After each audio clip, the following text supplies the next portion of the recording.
बीते दिन न्यायालय परिसर में शासकीय अधिवक्ता द्वारा एक पत्रकार के साथ मारपीट मामले में मंगलवार को पत्रकार संघ द्वारा सागर कलेक्टर और एसपी को एक आवेदन सौंपा गया है, जिसमें अधिवक्ता के खिलाफ कार्रवाई करने की मांग की गई है। पीड़ित पत्रकार पंकज सोनी के मुताबिक सोमवार की दोपहर वह न्यायालय में किसी कवरेज पर गए थे। इसी दौरान शासकीय अधिवक्ता रामावतार तिवारी और एक अन्य अधिवक्ता ने उनका रास्ता रोककर गाली गलौज की और मारपीट करने लगे, जिसके बाद पंकज सोनी ने गोपालगंज थाने पहुंचकर मामले की शिकायत दर्ज कराई। वहीं इस मामले में पुलिस अधीक्षक ने सभी पत्रकारों को वैधानिक कार्यवाही करने का आश्वासन दिया है।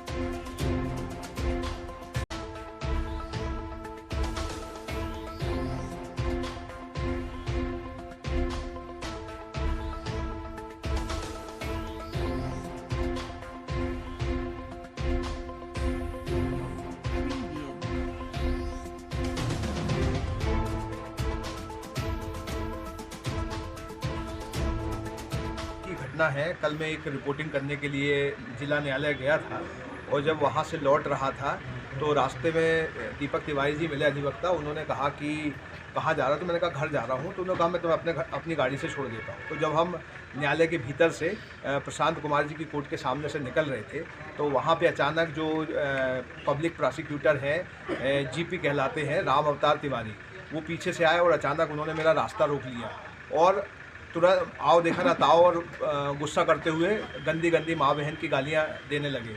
मैं कुछ समझ पाता उसके पहले ही उन्होंने मारपीट करनी शुरू कर दी और कहने लगे कि तूने मेरी खबर की थी और बड़ा पत्रकार बनता है, और मेरे साथ मारपीट कर दी। मेरा बीच बचाव करने आए दीपक तिवारी अधिवक्ता को भी उन्होंने मारपीट की। तो अचानक जब मैं समझ पाता मुश्किल से 2-3 मिनट के अंदर, मेरे को समझ में नहीं आया कि क्यों मार रहे, क्या घटनाक्रम हुआ, लेकिन वो लगा कि खबर की वजह से उनके मन में पीड़ा है और उसकी वजह से वो ये सब घटनाक्रम कर रहे हैं। इसके बाद उन्होंने कहा कि मुझे मेरे तरफ बढ़े, मेरे मोबाइल तोड़ने के लिए, छीनने के लिए। तो मैं वहाँ से फिर भागा सीढ़ियों से उतर के और उन्होंने मेरा दूर तक पीछा किया। तो ये घटनाक्रम मेरे साथ हुआ है और उन्होंने जान से मारने की धमकी दी।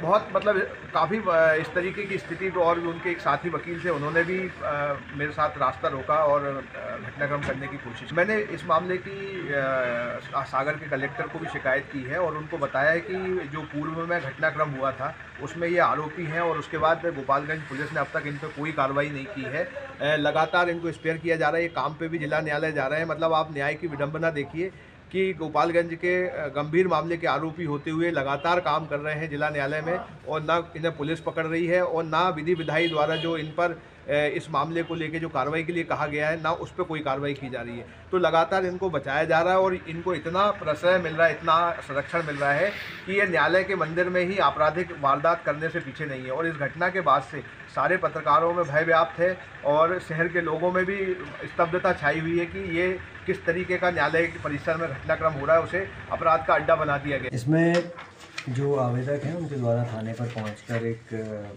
शिकायत दर्ज कराई गई है कि कोर्ट परिसर के पास उनके द्वारा उनके साथ किसी व्यक्ति के द्वारा मारपीट की गई, और जो उन्होंने बताया कि वहां पर उनका नाम और पहचान उन्होंने बताई है।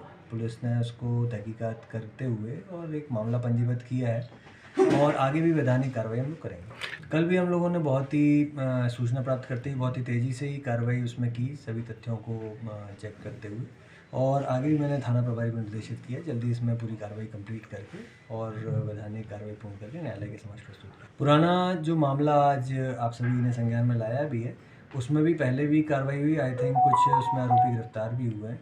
अन्य आरोपियों के संबंध में भी आगे कार्रवाई के लिए मैं निर्देशित कर रहा हूँ। वो उस कार्रवाई भी शीघ्र की जाएगी, तथ्यों के आधार पर, साक्ष्यों के आधार पर।